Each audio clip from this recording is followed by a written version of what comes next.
এপিসোডের শুরুতেই আমরা জ্বলন্ত আগুন দেখি, যার আশেপাশে নিহত লোকেরা পড়েছিল আর চারিপাশে ওয়ালে রক্তের ছিটা লেগেছিল। তখনই ওখানে থাকা এক লোকের নজর যায় দরজার দিকে আর বলে, নবীনরা এসেছে দেখছি।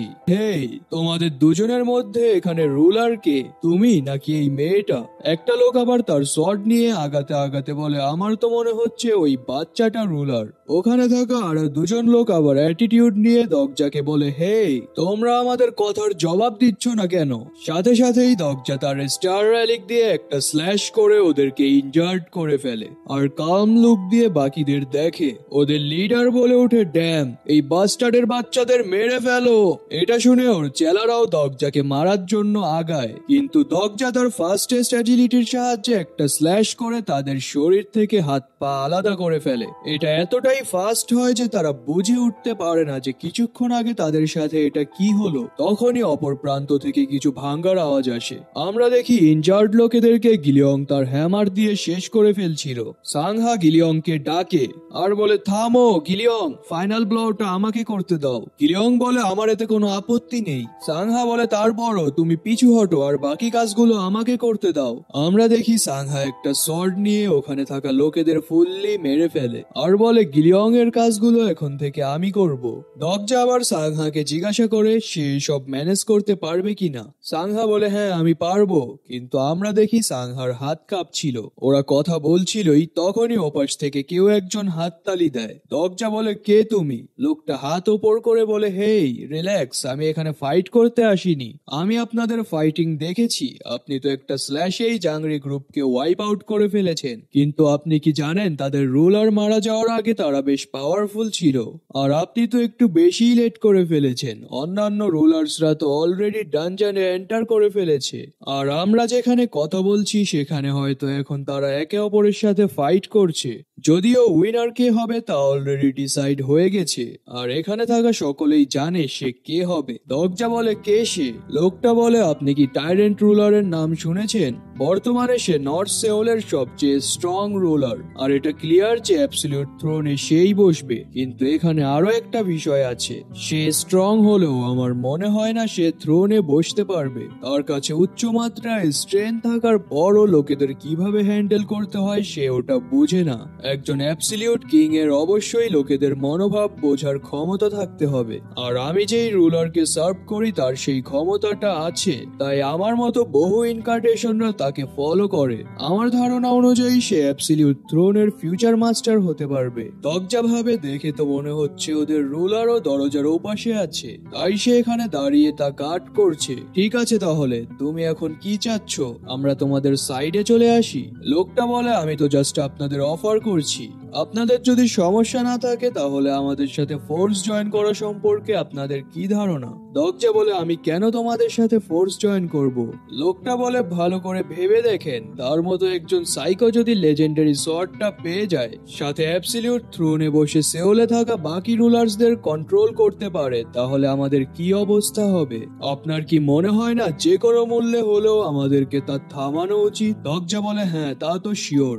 আর ভাবে, নোভেলেও কিছু টিমরা টাইরেন্ট রুলারের বিরুদ্ধে ফাইট করার জন্য অ্যালায়েন্স বানিয়েছিল। তখনই আবার লোকটা বলে, আমরা খুব শীঘ্রই টাইরেন্ট রুলারের উপর অ্যাটাক করতে যাচ্ছি, আর এটা সম্পর্কে বাকি রুলার্সরাও অবগত। আপনি যদি এখনো আনশিওর থাকেন তাহলে আমাদের রুলারের সাথে দেখা করা সম্পর্কে আপনার কি ধারণা? তখনই পিছনের দরজা গ্লো করতে থাকে, আর লোকটা বলে, ওই যে আমাদের রুলার আসছে।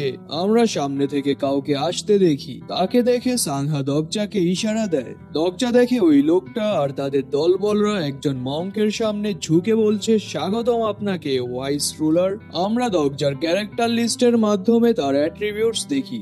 Name Sakiyong, exclusive attribute leader and mightier ruler, great heroic, skills weapon training, mental barrier and false prayer, stigma pure land, red hearts and demon enemy level 3। তো দরজা আবার তার সাথে হ্যান্ডশেক করে আর একে অপরের সাথে পরিচিত হয়ে নেয়। সাকিয়ং আবার দরজাকে বলে, আমি আপনার সম্পর্কে জানার জন্য আমার স্পেশাল আইস ইউজ করতে চাই, যদি আপনার কোনো আপত্তি না থাকে। দরজা বলে, শিওর, আপনি ইউজ করতে পারেন। আর মনে মনে বলে, আমি তো ভেবেছিলাম আপনি আগেই ইউজ করেছেন। সাকিয়ং তার স্টিগমা রেড হার্টস ইউজ করে। রাইটার আমাদেরকে বলে, এটা এমন একটা স্কিল যা লোকেদের স্বভাব সম্পর্কে ধারণা দেয়।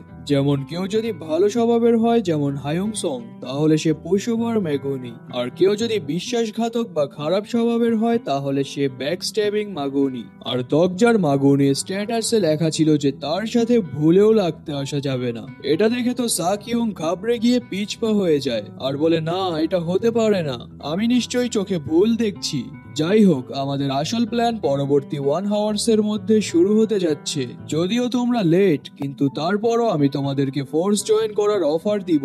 দগজা আবার ওই লোকটার উদ্দেশ্যে বলে, ওয়েট এ মিনিট, তোমার পরিচয়টাই তো জানা হলো না। লোকটা বলে, ওহ আমি তো আমার পরিচয় দিতে ভুলেই গিয়েছিলাম। বাই দ্য ওয়ে, আমার নাম সোয়ুন আর আমি সাকিউং স্যারের অ্যাসিস্ট্যান্ট। দগজা আবার ক্যারেক্টার লিস্ট অ্যাক্টিভেট করে তার ইনফরমেশন দেখার চেষ্টা করে, কিন্তু স্ক্রিনে লেখা আসে সামনে থাকা ব্যক্তি ক্যারেক্টার লিস্টে রেজিস্ট্রেটেড নেই, তাই আপনি তার ইনফরমেশনস দেখতে পারবেন না। দগজা বলে, হোয়াট? সোয়ং বলে, কোনো সমস্যা হলো নাকি? দগজা ফেক স্মাইল দিয়ে বলে, না কোনো সমস্যা নেই, আমার মনে হলো আমার দিকে একটা মাগুনি আসছে। আর মনে মনে বলে, এই বাস্টার্ডও তাহলে একজন কট অফ। সোয়ং আবার আজব রিয়াকশন দিয়ে বলে, আপনি কি এই মাত্র মাগুনি বললেন? এটা বলে দুজনেই পাগলের মতো আজব রিয়াকশন দিয়ে হাসতে থাকে। ওরা কথা বলছিলই, ওপাশ থেকে একটা লোক চেঁচিয়ে বলে, আমাদের রুলার আসছে। আমরা ডানজন গেট দিয়ে আরো একজন রুলারকে আসতে দেখি। দগজা সোয়ুনকে জিজ্ঞাসা করে, তারাও কি আমাদের অ্যালায়েন্সের? সোয়ুন বলে, হ্যাঁ, তারা প্রমিস করেছে যে তারা আমাদের সাথে এক টিম হয়ে মোকাবিলা করবে। থার্ড গেট দিয়ে যে আসছে সে prudent ruler Yong Kyong sir, fourth gate দিয়ে যে আসছে সে ফাইটিং রুলার বায়েক হো স্যার, আর ফিফথ গেট দিয়ে যে আসছে সে হলো আর্থ ড্রাগন কিং টাইসাং স্যার। টাইসাং আবার এসেই সাকিয়ংকে বলে, কিরে এক চোখা, তুই দেখি আমার আগেই চলে এসেছিস। সাকিয়ং আবার রেগে বলে, চুপ থাক বড় কেচোর মাগমি কোথাকার। দগজা তাদেরকে দেখে ভাবে মনে হচ্ছে এখানে থাকা রুলার্সদের বেশিরভাগ কনস্টেলেশনই আগের যুগে কিংস ছিলেন, যেমনটা মিনজিউনের সাথে ছিল কুইন জিসেওং। আর একটা বিষয় তো আমি শিওর যে সেওলডমে যেরকম পরিস্থিতি চলছে অন্যান্য দেশগুলোতেও ঠিক একই পরিস্থিতি চলছে। স্ক্রিনে লেখা আসে কনস্টেলেশন মার্টাই মর্গট তার সামনে একজন নতুন ফ্যাবেল গ্রেড কনস্টেলেশনকে দেখছেন। দগজা ভাবে বর্তমান সময়ে জাপানে 3 জন বড় মাপের হিস্টোরিক্যাল গ্রেড কনস্টেলেশনস আছে, আর তারা এখন অবশ্য তাদের ইনকার্টেশনদের সাহায্যে একে অপরের সাথে ফাইট করায় ব্যস্ত। আর আমেরিকা বা ইংল্যান্ডের মতো রাজ্যগুলোতে কনস্টেলেশন লায়ন হার্ট বা রিচ হার্টের মধ্যে কম্পিটিশন চলছে। যেমনটা পূর্বেই বলা হয়েছে, ফোর্থ সিনারিওটা শুধুমাত্র হিস্টোরিক্যাল গ্রেড কনস্টেলেশনদের জন্যই বানানো হয়েছে। তখনই তাইসাং বলে, সবাই একত্রিত হন, আমাদের শত্রু টাইরেন্ট রুলার থার্ড ডোরের পিছনে আছে, আর সে স্টার জেমের জন্য রুলার্সদেরকে মেরে ফেলতেও দ্বিধাবোধ করছে না। আমি জানি এখানে অনেক গ্রুপস আছে যারা তাদের রুলার্সকে মরতে দেখেছে। দগজা ভাবে, ওহ তাহলে স্টার জেমস এর জন্য টাইরেন্ট রুলার বাকি রুলার্সদেরকে মারছে, এজন্যই তাহলে ওয়েটিং রুমে এত পরিমাণে লাশ পড়েছিল। সেওলডোমে টোটাল 7 জন বড় মাপের হিস্টোরিক্যাল কনস্টেলেশনস আছে, যাদের কাছে অ্যাভেঞ্জার্সদের মতো পাওয়ার জেমস আছে। তাদের সবার কাছে একটা করে জেম থাকলেও টাইরেন্ট রুলারের কাছে বর্তমানে 3টা জেম আছে। আবারও টাইসাং চেঁচিয়ে বলে, আমরা সবাই বাঁচার জন্য লড়ে যাব এবং একটা নতুন হিস্টোরির জন্ম দিব। লোকেরাও তার সাথে তাল মিলিয়ে চেঁচিয়ে উঠে। সোয়ং বলে, ওয়াও, আমার মনে হচ্ছে আমি নোভেলের জগতে আছি। দগজা বলে, কি নোভেল? সোয়ং বলে, আপনার তো জানার কথা যে নোভেলগুলোতে কিছু মিস্ট্রিজও থাকে, যেমন একটা স্টোন চেম্বারে লেজেন্ডারি সর্ড আছে, আর যে ওই সর্ডটা নিবে সে পুরো বিশ্বে রাজত্ব করতে পারবে। দগজা বলে, এগুলো তো ক্লিচেস যা সাধারণত নোভেলগুলোর মধ্যে হয়ে থাকে। সোয়ং বলে, ও দেখে তো মনে হচ্ছে নোভেল পড়ায় আপনার বেশ ভালো এক্সপিরিয়েন্স আছে। দগজা বলে, হ্যাঁ, এর কারণ আমি খুব বেশিই পড়েছি। আমি জানি না তুমি এটা জানো কিনা, কিন্তু এখানে এমন একটা নির্দিষ্ট গল্পও রয়েছে যা প্রায়শই এই ধরনের ক্লিচের মধ্যে দেখা যায়। এটা ওই সময় যখন লোকেরা সত্যটা জানতে পারে আর বুঝে যায় যে তারা যেই ট্রেজার ম্যাপটা ফলো করছে ওটা আসলে ফেক ছিল। অধিকাংশ রুলার্সরা সর্ট চেম্বারের সামনে গ্যাদার হয়েছে ধন্যবাদ ওই ফেক ট্রেজার ম্যাপকে, যার জন্য তারা এই ট্র্যাপের মধ্যে পড়েছে। কিন্তু ওই মাস্টারমাইন্ড যে এগুলোর পিছনে আছে সে তখন এগুলোর ফায়দা লুটছে। সোয়ন বলে, তো আপনার কি মনে হয় এই পরিস্থিতিগুলোকে গ্লিচে রূপান্তর হবে? দরজা বলে, এটা হওয়াটা অস্বাভাবিক কিছু না, কিন্তু সত্যি বলতে গেলে আমি একটু হতাশ হব যদি এরকমটা হয়। যদি কোনো গ্লিচের কারণে ওয়ার্ডস গুলোকে পরিবর্তন করা হয় শুধুমাত্র লোকেদের পছন্দের জন্য, তাহলে আমি মনে করি যে লেখক এটা লিখেছে সে লেখক হওয়ার যোগ্যতা রাখে না। সোয়ং বলে, কি হবে যদি এখানে আসলেই একজন অথর থাকে যে এই পরিস্থিতিগুলো ক্রিয়েট করেছে শুধুমাত্র মজার জন্য, তাহলে আপনি কি করবেন? আমি শিওর যদি আপনি একজন লেখক হতেন তাহলে আপনিও কিছু গ্লিচেস ক্রিয়েট করতেন যাতে আপনার পাঠকদের বিনোদন দিতে পারেন, সাথে নোভেলটাও গ্রো করতে পারে। এটা শুনে দরজা হাসে আর ডেভিল লুক দিয়ে বলে, তোমার কথাবার্তা শুনে তো আমার মনে হচ্ছে তুমি একজন লেখক, আর আমি বলছি না যে এই গ্লিচেস গুলো খারাপ, আমি বলছি এটাকে এমন ভাবে লিখতে যাকে চুরি না বলা হয়। সোয়ং বলে, চুরি মানে? দরজা বলে, হ্যাঁ চুরি। সোয়ং বলে, আমি এটা সম্পর্কে শিওর না, সবার কাছে তো সেম গল্পই থাকে, শুধুমাত্র গল্পতে কিছু ডিফারেন্স থাকে। আপনার কি আসলেই মনে হয় এটাকে চুরি বলে? দরজা বলে, হ্যাঁ, ওখানে যদি আমি থাকতাম তাহলে আমি অবশ্য ওটাকে আলাদাভাবে লিখতাম। সোয়ং বলে, আলাদা বলতে? দরজা তার শর্ট বের করতে করতে বলে, এক্সাম্পল হলো, এটা বলেই একটা স্ল্যাশ করে সোয়নের গলা নামিয়ে ফেলে আর বলে, এভাবে এসবের পিছনে থাকা আসল মাস্টারমাইন্ড তাহলে বের হয়েই আসলো, তো এখন এটা লুকিয়ে রেখে আর লাভ কি? আমরা দেখি সোয়ন আসলে ফার্স্ট অ্যাপোস্টল ছিল, আর এটা তার একটা অ্যাভাটার যার গলা কাটা যাওয়ার পরও কিছুই হয়নি। সে বলে, বিষয়টা খুবই ইন্টারেস্টিং। কিম দরজা আশেপাশের লোকেরা চিৎকার চেঁচামেচি করতে থাকে আর বলে, হেই, তুমি এখানে এভাবে কাউকে হত্যা করতে পারো না। দরজা গিয়ে ওর মাথাটা হাতে নিয়ে বলে, এটাও তাহলে তোমার আরো একটা অ্যাভাটার, তাই না? আর তোমার নাম কি আসলেই সোয়ং? সে বলে, হ্যাঁ, আমি জানতাম ওটা তুমিই ছিলে যে কিনা বুক অফ রিভিলেশনটা কপি করেছিলে, তাই না? দরজা বলে, সঠিকভাবে বলতে গেলে আমি জাস্ট চুরি করা নোভেলের পার্ট গুলাকে এদিক ওদিক ছড়িয়ে দিয়েছি। সোয়ন বলে, আমার লেখা নোভেল মোটেও চুরি করা না, আর আমার কাজকে তো ওই আবর্জনার সাথে ভুলেও কম্পেয়ার করবে না। দরজা বলে, ও, তো তুমি এটা স্বীকার করছো যে তুমি নোভেলটা পড়েছো? সোয়ন রেগে বলে, সবাই মিলে এই বাস্টার্ডকে মেরে ফেলো যদি তোমরা বাঁচতে চাও। লোকেরা তো আতঙ্কের মধ্যে পড়ে যায় যে কাটা মাথা আবার কিভাবে কথা বলছে। দরজা স্মাইল দিয়ে বলে, তুমি যেই গ্লিচের কথা বলছিলে খুব দ্রুত ওটা শুরু হতে যাচ্ছে। তখনই ওদের মাথার ওপর দিয়ে একটা অ্যাটাক যায় আর লোকেরা বলে, ও শিট, ওই বাস্টারটা তাহলে চলে এসেছে। আমরা দেখি সামনে থেকে টাইরেন্ট রুলার ওপি ভিলেন স্টাইলে এন্ট্রি নিচ্ছে। এটা দেখে দরজা সাংহা ও গিলিয়ংকে পিছু হটতে বলে, সাথে সাথে টাইরেন্ট রুলার চার্জ বলে দেয় আর ওর চেলারা ওকে নিয়ে মানুষদের উপর দিয়ে যেতে থাকে। টাইরেন্ট আবার বলে, কে ভেবেছিল যে আমাদের রাজ্যের রুলার্সরা এতটা দুর্বল হবে? এটা বলেই সে তার চেয়ার থেকে নেমে দাঁড়ায়। আমরা তার ক্যারেক্টার ইনফো দেখি, name Young Ho, exclusive attribute circus member and tyrant ruler, great heroic, exclusive skill all trades, polishing, great heavenly mandate and weapon polishing level 5, overall stats 13+, আর কারেন্টলি তার উপর 3টা ব্লেসিং স্টার্টার প্যাক অ্যাক্টিভেট আছে। দরজা ভাবে তাহলে এজন্যই সে এতটা পাওয়ারফুল, কজ তার উপর বর্তমানে 3টা ব্লেসিং প্যাক অ্যাক্টিভ আছে। সে বর্তমানে আমার জন্যও একটা থ্রেট হতে পারে। আর তার হাতে যেই ওয়েপনটা আছে তা হলো 3-ওয়েল রিং, যা নোভেলে তার কাছে ছিল না। ইভেন তার কনস্টালেশনের সাথেও তার একটা স্ট্রং বাইন্ড আছে। ইয়ং হো সবার উদ্দেশ্যে বলে, নিঃসন্দেহে আমি অত্যাচারী ছিলাম, কিন্তু এখন আর নেই, কারণ আজকে আমি এই দেশের নতুন ইতিহাস লিখব, আর আমি অতীতের হিস্টোরিকে ভয় পাই না। আমি প্রিন্স ইয়ং সান। এটা বলেই আবারও রিং এর সাহায্যে সামনের দিকে একটা অ্যাটাক করে। এতে সামনে থাকা 4-5 জন নিহত হয়ে যায়। অন্যান্য রোলার্সরা বলে, কেউ আজকে পিছু হটবে না, সবাই ফাইট ব্যাক করো। এটা বলেই একে অপরের সাথে ফাইট করতে থাকে। আর দরজা এক পাশে দাঁড়িয়ে সোয়ংকে জিজ্ঞাসা করে, তুমি কি ফাইট করবে না? সোয়ং হাসে। দরজা বলে, তোমার এই হাসির মানেটা আমি বুঝলাম না। সোয়ং বলে, তুমি যেরকমটা ভাবছো এখানে সব কিছুই হবে না। তুমি ভাবছো সমস্ত রুলার্সরা এখানে ফাইট করবে আর মাঝখান থেকে তুমি 4 টাইগার ইভিল কাটিং শর্টটা নিয়ে যাবে? তোমার কি মনে হয় এগুলো আসলেই হবে? যদিও বুক অফ রিভিলেশনটা এদিক ওদিক ছড়িয়ে দেওয়াটা গুড আইডিয়া ছিল, কিন্তু এসবের জন্য আমি আগে থেকেই প্রিপেয়ার্ড ছিলাম। দরজা বলে, মানে তুমি কি বলতে চাচ্ছ? সোয়ং হাসে আর বলে শেষ পর্যন্ত ক্লিচেরই জয় হবে। তখনই সবার ফাইটের মাঝে ডোকাবি অ্যাপিয়ার হয় আর বলে তোমরা দেখি খুব ভালো ফাইট করছো, আর তোমাদের ফাইটটাকে হিস্টোরিক্যাল গ্রেট কনস্টালেশনরা খুব আগ্রহের সাথে দেখছে।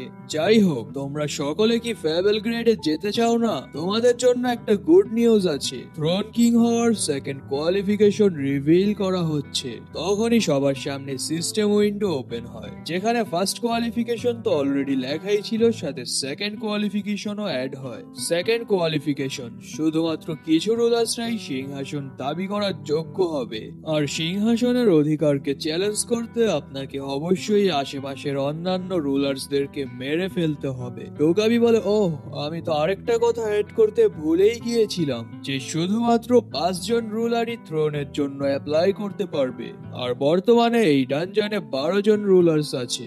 স্ক্রিনে লেখা আসে বর্তমানে সেউলে 14 জন রুলার্স আছে। এটা দেখে তো ওখানে থাকা লোকেরা সহ রুলার্সরাও অবাক হয়ে যায় যে আরো 14 জন রুলার্স আছে। দরজা বলে, আমি ভাবিও নি যে এখানে 12 জন রুলার্স থাকবে। টাইরেন্ট রুলার হেসে বলে, হা হা হা হা হা, বাকি রুলার্স কারা যারা এখনো লুকিয়ে আছে? তোমরা এখন একে অপরের সাথে ফাইট করবে, বিষয়টা হিরালিয়াস। ড্রাগন রুলার আবার বলে, এখন নিজেদের ভেতর ঝামেলা করার সময় না, সবাই টাইরেন্ট রুলারের দিকে আগাও।